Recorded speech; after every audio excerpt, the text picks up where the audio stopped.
নমস্কার বন্ধুরা, সুপর্ণা কিচেনে আপনাদের সবাইকে স্বাগত জানাই। আশা করছি আপনারা ভালো আছেন।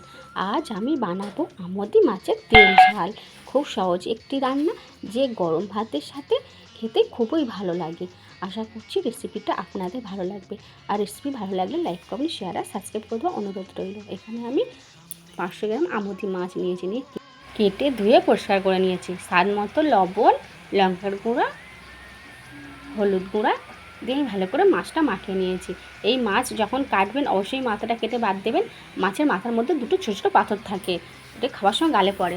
আমি মাছটা ভেজে নিয়েছি। মাছ ভাজাটা আপনাদের সঙ্গে শেয়ার করা হয়নি। এই কড়ার মধ্যে তেল দিয়েছি।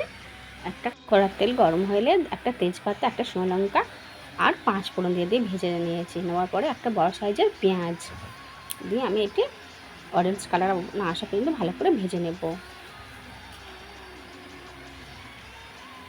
এখানে একটু তেল কম মনে হয়েছে, আমি এখানে একটু তেল অ্যাড করেছি। এ ভালো করে ভেজে নিতে হবে। এখানে 4টে কাঁচা লঙ্কা দিয়েছি, আদা বাটা, রসুন বাটা দিয়ে ভালো করে ভেজে নেবো, যাতে আদা রসুনের কোনো কাঁচা গন্ধ না থাকে। আদা রসুনটা দিয়ে ভালো করে ভেজে নিতে হবে।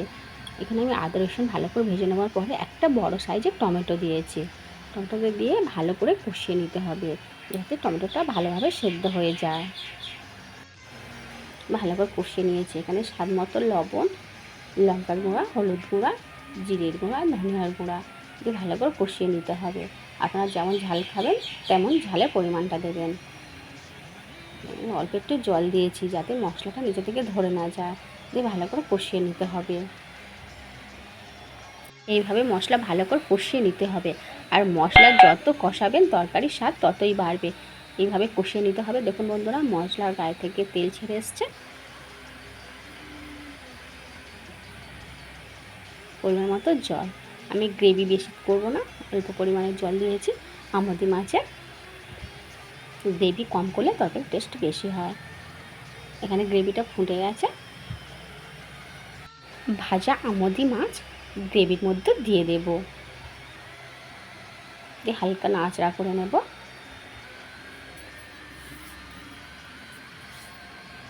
এই ফুটে আসবে।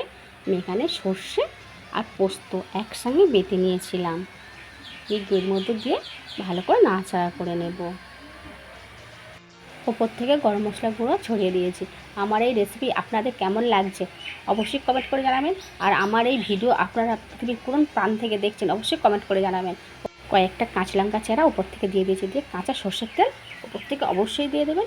এইভাবে আমাদের মাছের ঝাল একবার হলেও বানিয়ে খেয়ে দেখবেন, লাগে আর অবশ্যই কমেন্ট করে জানাবেন।